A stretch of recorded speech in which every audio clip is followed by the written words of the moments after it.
What would you do if the man who raised you looked you in the eye and said you're not even part of this family? Would you fight back, or would you fall apart, wondering who you really are? This isn't just a story about betrayal. It's about a daughter, a secret buried for decades, and a truth that shattered everything, only to rebuild something stronger. Was she ever truly loved? Did she belong at all? And when the moment can beat it, she choose revenge? Or something deeper? Stay with us.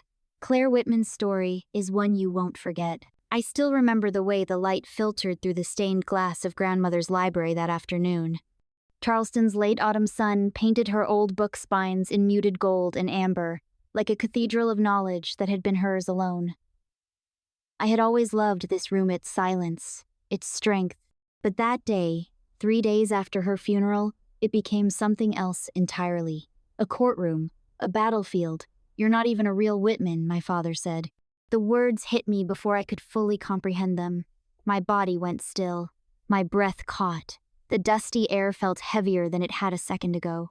He stood across from me, in the very spot where my grandmother had once read poetry aloud with a glass of bourbon in her hand. But his voice wasn't soft or mournful.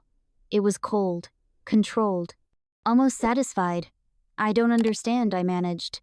"What are you talking about?" Edward Whitman tilted his chin in that familiar, dismissive way, the one I'd spent 28 years trying not to take personally. "You've lived under this name for long enough, Claire. But names don't rewrite biology." I stared at him, unblinking. I knew he'd always seen me as something of a disappointment, too thoughtful, too academic, too uninterested in mergers and acquisitions.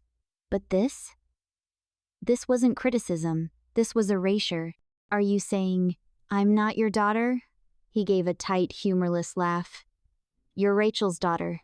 That's not in question. But blood matters in this family, Claire. It always has. Blood." He made it sound like a membership card, a transaction. "Grandmother named me in her will," I said. "We talked about it. She said I was the only grandchild who understood her legacy." "And she was mistaken," he snapped. "I tried to tell her, but she was too sentimental. That's not my fault. I could feel my legs trembling, but I wouldn't give him the satisfaction of sitting." "Is that why you're doing this? Because of money?" "This isn't about money," he replied, though his eyes flickered. "It's about protecting the integrity of the Whitman name. The estate, the trust it was meant for real heirs. You'll be asked to take a DNA test. If you're not a Whitman by blood, you'll receive nothing. That's the law." I blinked, stunned. "You want to erase me from the family? Based on a test?"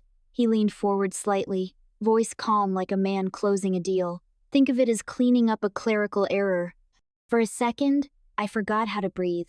3 days ago, we buried my grandmother. Now, I was being buried in a different way by someone who had always worn the title father like it was a job he never asked for. "You promise that? That only biological Whitmans should inherit?" "Absolutely," he said without hesitation. "That's what the trust demands, and it's what the family deserves." I stared at him for a long moment, memorizing the lines of a face that suddenly looked unfamiliar.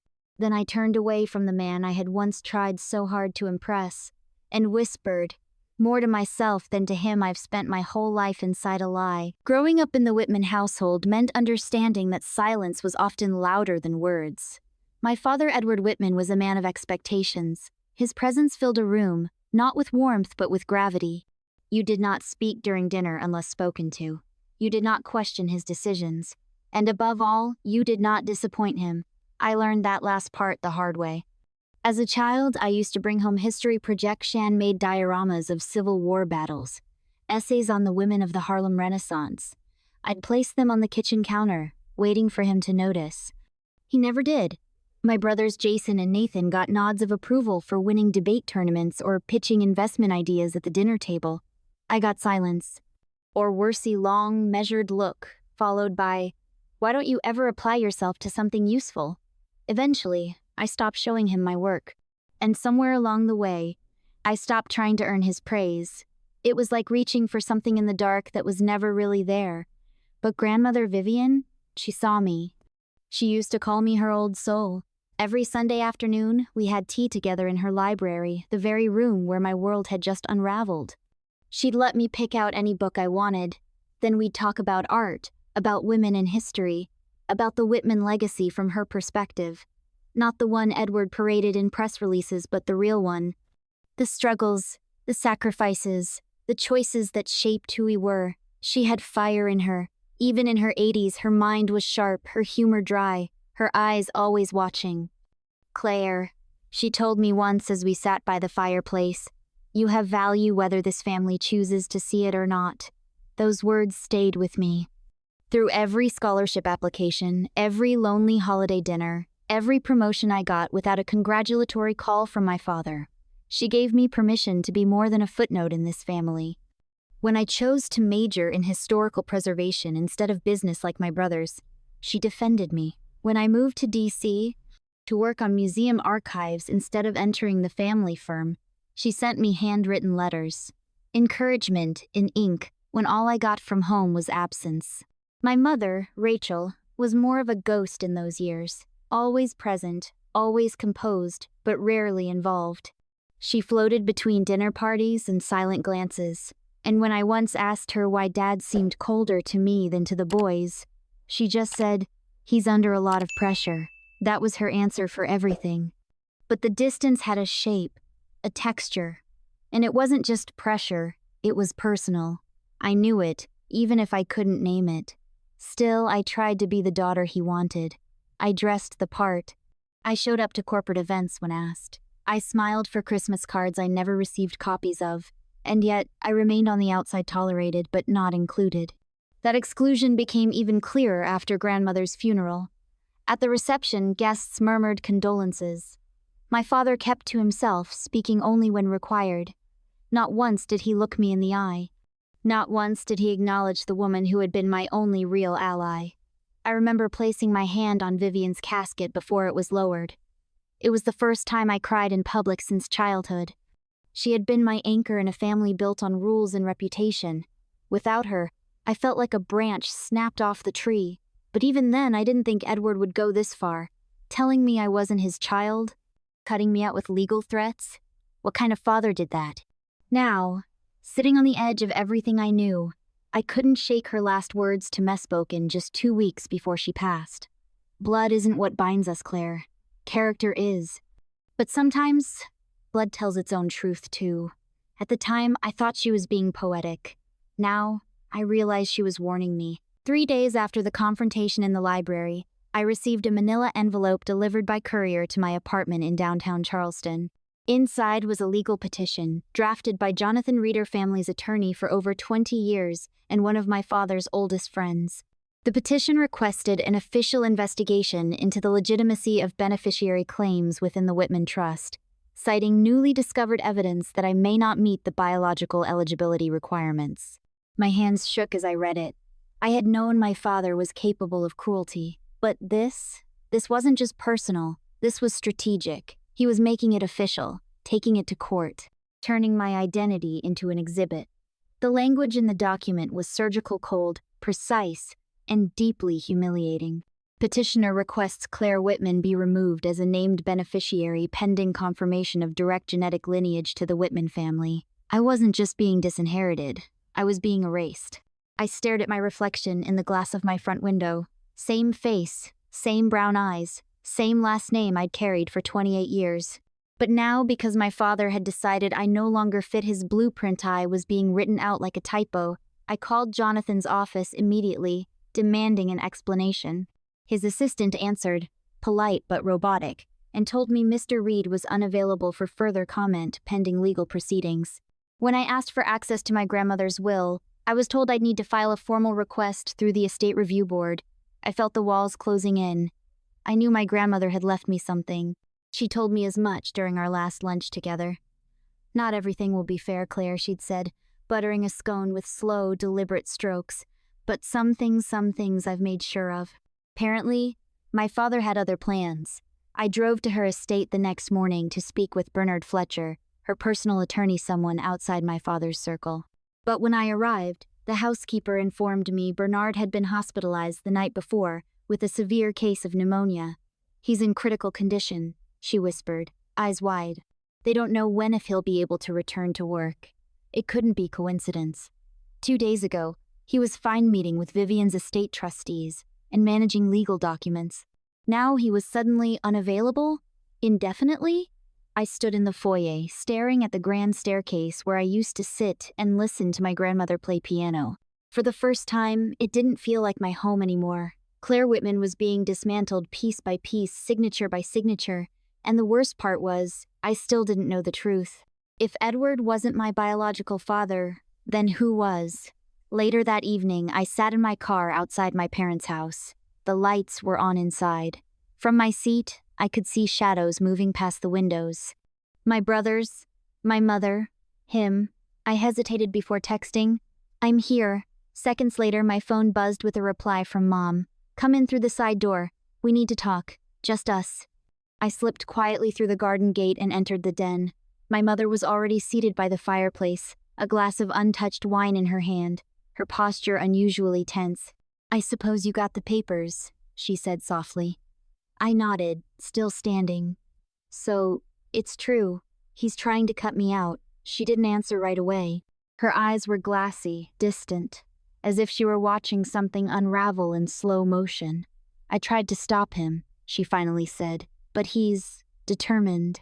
He believes it's the only way to protect the family's future." "By attacking his own daughter?" I snapped. My voice broke the quiet like a plate shattering. She winced. "I don't know what to say," she whispered. "Then tell me the truth," I said. "Not his version. Yours." She looked up at me, then truly looked, and something in her face shifted. The weariness, the guilt, the fear, all of it pooled behind her eyes. She set the wineglass down carefully. "Then sit down, Claire," she said. "It's time you heard everything." I sat down slowly, afraid that if I moved too fast, something inside me would shatter.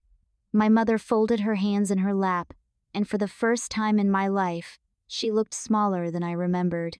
Not physically, but emotionally, like someone who had spent decades holding in a breath and had finally run out of air. "I loved someone before your father," she began quietly. "Years before. I didn't speak. I just waited. His name was Samuel Whitman." My heart stalled. "Uncle Sam?" She nodded. "We were in love. We were young, idealistic. Your grandmother disapproved, of course." Samuel wasn't interested in the family business. He wanted to join Doctors Without Borders. He wanted to do something meaningful. And I wanted that too. I couldn't believe what I was hearing. We were going to leave Charleston, start fresh. But then he got an offer an overseas fellowship. He wanted me to come with him, but I was scared. I wasn't ready to leave everything behind. Her voice wavered. "We promised we'd try long distance, but that's hard when you're young." We argued. We drifted. I was heartbroken. And that's when Edward stepped in. She took a deep breath. He was always around. He'd been in love with me for years, and he saw his chance. She looked up at me, tears forming. "It was a mistake, Claire, a brief one. I still loved Sam. But I was lonely, and Edward was persistent." The silence stretched. When I found out I was pregnant, I knew it was Sam's. The timeline was clear. But by then, he was overseas and unreachable. Edward insisted the child could be his, and he proposed. My throat tightened. "You married him because of me." She nodded. "I thought I was doing the right thing, giving you a name, a family, stability." I laughed, but it wasn't funny. "Stability? He spent my whole life making me feel like I didn't belong." Her eyes filled. "I know. I saw it. I told myself he'd soften with time, but he didn't." I stood, pacing the room. "So he knew? This whole time? He knew I wasn't his?" "I don't think he knew for sure, but he suspected. And when your grandmother died, he realized he had to act fast. He's afraid you'll inherit something that could threaten his control." I stopped pacing. "So all of this cutting me out, the legal petitions, it's about control?" "It always has been," she said. I sat back down slowly, the weight of her words sinking into my bones. All the coldness, the distance, the way he never really looked at me, the way he looked at my brothers. It wasn't just me imagining things, it was all real. I'd spent years trying to become someone worthy of his love, only to find out that I was never really in his heart to begin with. "He doesn't even know for certain," I whispered, "but he's willing to destroy me anyway." My mother reached for my hand. "Because you scare him, Claire. You're stronger than you realize, smarter, braver, and he knows the truth might just set you free." I stared at the fireplace, the flames flickering in silence. My name, my history, my place in the family. Everything I thought I knew was paper thin. I wasn't a Whitman by blood. I was the daughter of the man my father hated most, and somehow that made me both a threat and an afterthought. My mother was still holding my hand when she said, "He can't take away who you are. He's trying to erase you, but you're real, Claire. More real than anyone in that house." For a long time, I said nothing. And then I whispered the question that had been circling in my chest since the moment this all began. Does he even know what love is? She didn't answer. She didn't have to. 2 days later, I drove north to Asheville. The Blue Ridge Mountains framed the horizon as I wound through the narrow roads toward a modest brick house tucked in the hills. It was nothing like the Whitman estate, no security gates, no marble columns, no echoes of legacy in every corner. Just a porch swing, a quiet yard, and a mailbox that read, Dr. Samuel Whitman. I sat in the car for several minutes, rehearsing what to say. "Hi, you might be my biological father. Sorry for the short notice." Finally, I walked up the steps and rang the bell. The door opened, and there he was. Same sharp jawline, same calm eyes I saw in my own reflection. Even before he spoke, part of me knew. "Claire?" he asked, cautious but kind. I think we need to talk." He invited me in. His home was filled with books, maps, tribal artwork from years of medical missions. There was no family portrait on the wall. No framed memories of Christmases or graduations.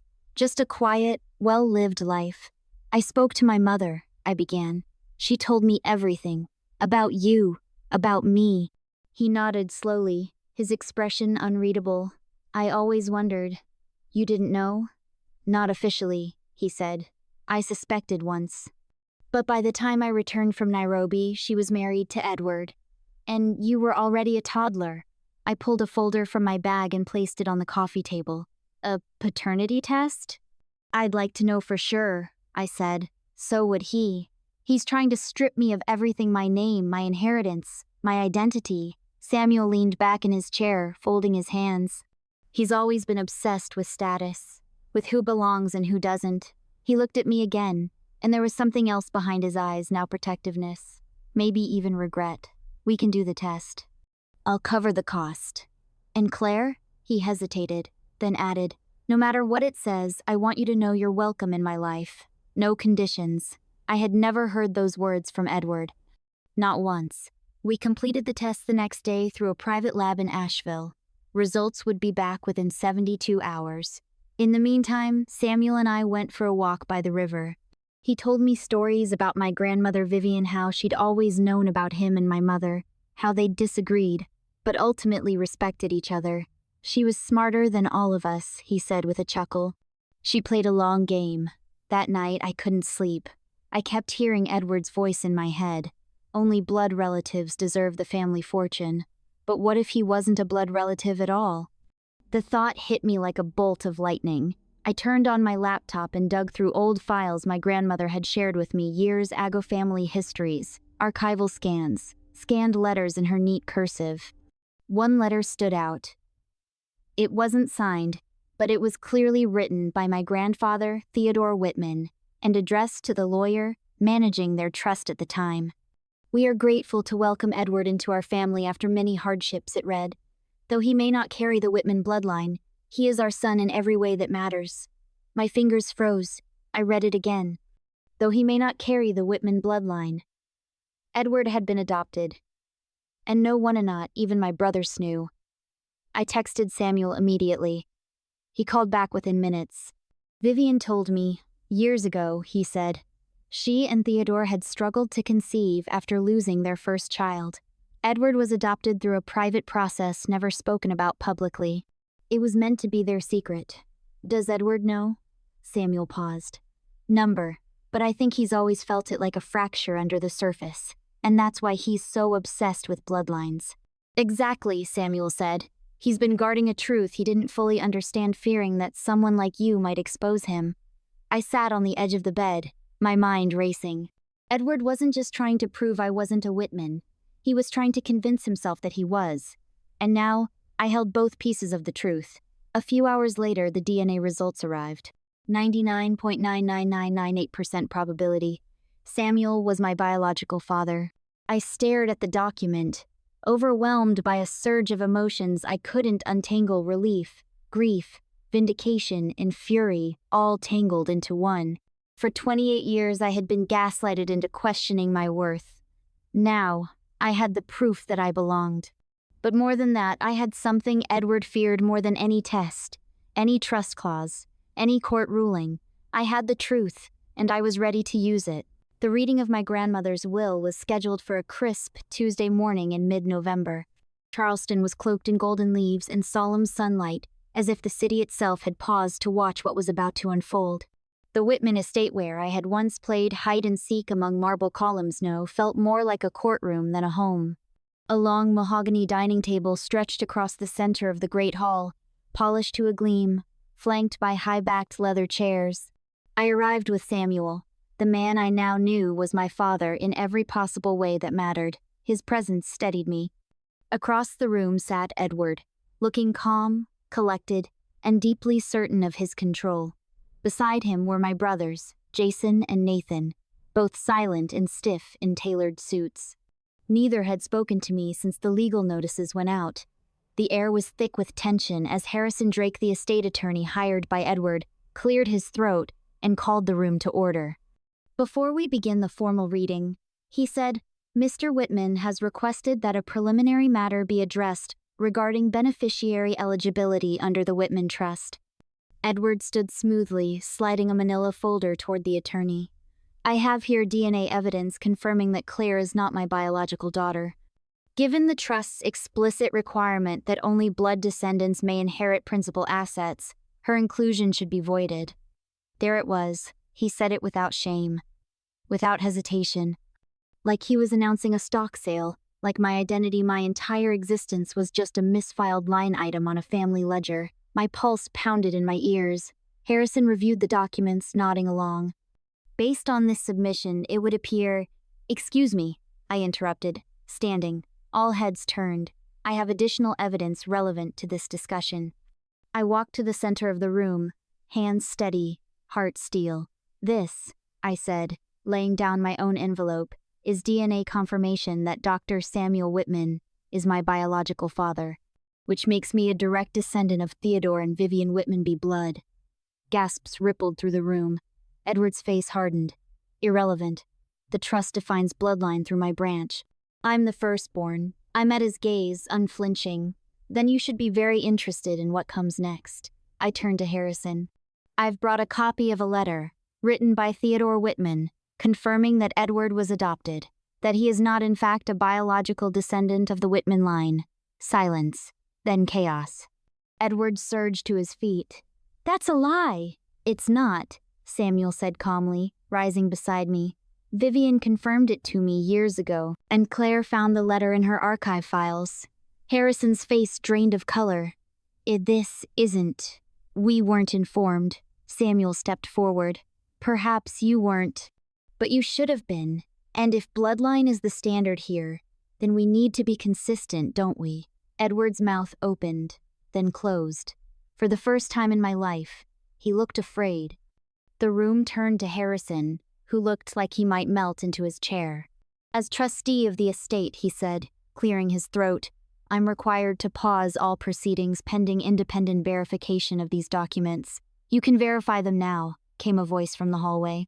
All eyes turned as Bernard Fletcher, the original estate attorney and my grandmother's longtime legal advisor, entered the room, leaning heavily on a cane. Apologies for my delay, he said. Turns out pneumonia can't keep an old man down for long. Edward visibly recoiled.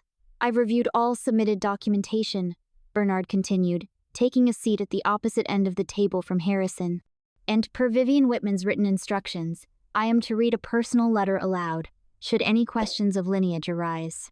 He unfolded a single sheet of thick cream paper, embossed with the Whitman seal. To my family, he began. If this letter is being read, it means the truth has surfaced at last. Yes, Edward is adopted. And yes, Claire is the daughter of my son Samuel. I have always known. I chose not to speak publicly out of love for all involved. A pause, a breath. But make no mistake, Claire is my granddaughter. By blood, by heart, by everything that matters. I have amended my personal estate accordingly. And as for the Whitman Trust, if Edward insists on enforcing its terms, then he must also accept its consequences.